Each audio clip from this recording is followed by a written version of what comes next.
Hi guys, I thought there would be no better way to make my little booktube introduction than to talk about the 12 books that I read in February. I had a really great reading month. I think this is probably the best month of reading I've had literally ever. 12 books in 28 days is kind of insane of me, but I'm really happy with everything that I read. I made a really good dent into my physical TBR. I had library books, I had ARCs. It was overall a really good month for me. The first book I read is Only for the Weak by Natasha Bishop. I ended up giving this book 4.75 stars. In this book, you follow Janelle and Rome, who are in Tulum for Janelle's sister's wedding. The kicker is that her sister is marrying her ex, and Rome may or may not have been harboring a major crush on Janelle while she was with her ex. Now, Janelle holds no residual feelings towards her ex, even though her family insists on projecting those feelings. So on vacation away from their real lives and the prying eyes of their friends and family, Janelle and Rome decide to have this secret romantic love affair for 1 week. Or so they say. This book was spicy, but I think the emotional development we got was still so good. Rome so deeply adored Janelle. He let her shine, but also helped her through a lot of her personal family problems. I thought the character development was great, the progression of the relationship, and I really loved the way that Rome yearned and adored Janelle. The next book I read was The Art of Loving You by Natasha Bishop, which I was very fortunate to get an advanced reader copy of. This book is in the same interconnected universe as Only for the Weak, and I gave this one 4.75 stars. In this book, you follow Danny and Micah, who are friends with Rome and Janelle. At the start of the book, their shared mentor passes away, and Danny and Micah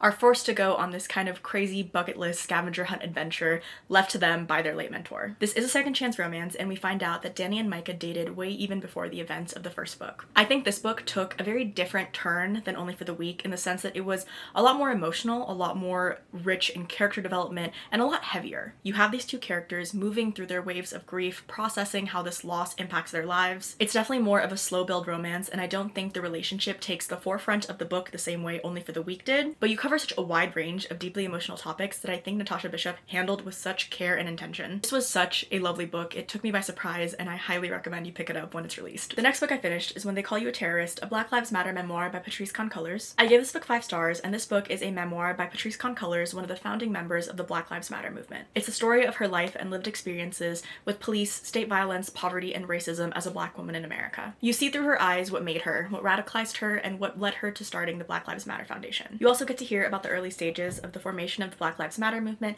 and how it's grown and adapted over the years. Fantastic read. I give it 5 stars and I highly recommend. Next, I finished How to Find a Guy in 5 Weddings by Cynthia Timothy. I was very fortunate to receive a physical advanced copy of this book. I gave this book 4.75 stars, and in this book you follow Kimiko, who is trying to inherit her family's yarn store. In Kim's grandmother's will, she specified that Kim needs to find a significant other and settle down for Kim to fully inherit her yarn store. With the clock ticking on her grandma's request, Kim enlists the help of Rob, who is a friend of a friend that has supposedly had a lot of success setting up the people in his life. Rob makes Kim a promise, be his date to 5 weddings, and in those 5 weddings, he will find her the perfect man. And of course, romantic shenanigans ensue. This book had perfect rom-com vibes. I think the banter and the chemistry between the two main characters was so amazing. I felt like the relationship progressed very naturally, it didn't feel rushed at all. And something I really appreciate about Cynthia Timothy as an author, both in her debut novel and this novel, is how much she integrates Indonesian and Southeast Asian culture and identity. Highly recommend this book when it comes out. Cynthia Timothy is easily cementing herself as an auto-buy author in this household. The next book I read was Kindred by Octavia E. Butler, and I gave this 5 stars. This is science fiction about a woman named Dana who is a Black woman in the 1970s, and one day Dana randomly finds herself whisked back to the antebellum South. There she saves the life of Rufus, the son of a white plantation owner,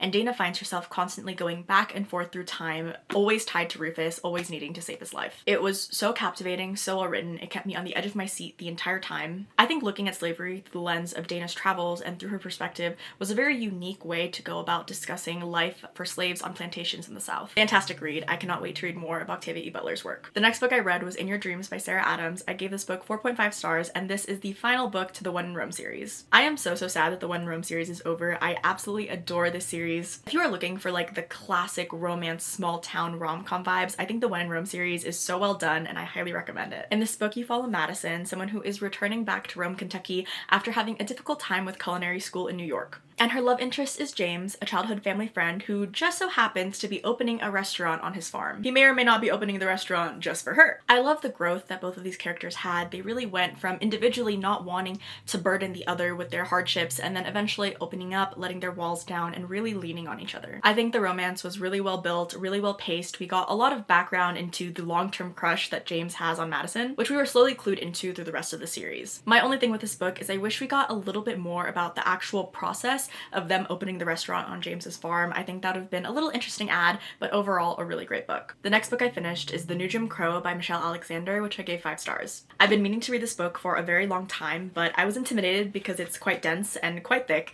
but I finally did, and I'm so glad that I picked it up. The main argument that Michelle Alexander makes in this book is that mass incarceration, as it is today in the United States, serves primarily as this new form of a racial caste system. It talks about how modern kind of goals towards progression and racial colorblindness really serve as a detriment to communities of color. You get a deep dive into the historical context that has built modern day mass incarceration. You get more about the social stigma and the systematic barriers that really prevent true rehabilitation and re-entry into society, and how these systems primarily target Black and brown men through the war on drugs. I have read so many works of nonfiction that have called upon the work Michelle Alexander has done in this book, and it is truly for good reason. I think this is an incredibly revolutionary work that everyone should prioritize reading, and I highly recommend you get your hands on the 10th anniversary edition. The 10th anniversary edition has a preface written in 2020 where Michelle Alexander kind of ties in the original work to the things that we're seeing in our modern day. What things have changed, what things have not, as well as answering a bunch of questions regarding her original approach to writing the book. Next, I finished The Proposal by Jasmine Guillory, and I gave this book 2.75 stars. In this book, you follow Nicole, who basically gets proposed to during a Dodgers game by her boyfriend that she hasn't been with long and doesn't like very much. When she ends up turning him down and kind of gets scrutinized by the crowd around her, Carlos and his little sister come and save the day. Carlos is a doctor and a major family man, and the two kind of have this little friendship kindling into a romance. Now, minor spoilers for this book, but the third act conflict, the third act breakup is really what sunk this book for me. I think what the two main characters fought about in their third act conflict was very reasonable, but I think how they both approached the fight and the way they spoke to each other and the hurtful words they said to each other really turned me off of this book. I truly should have just put the book down and not finished it. I did put it down for a little while, but I decided to thug it out and finish it, and honestly I regret doing that because I really did not like anything past the third act. I couldn't get that taste out of my mouth. So this is your sign, if you do not like a book, to just stop reading it. This is now the second book by Jasmine Guillory that I have had a major problem with the third act conflict, and I have most of her other books. They're up there on my shelf, so I really do want to give this author another chance, but we'll see how it goes. The next book I read was Strange Houses by Uketsu, and I gave this book 3.75 stars. This book is a translated Japanese mystery thriller about this man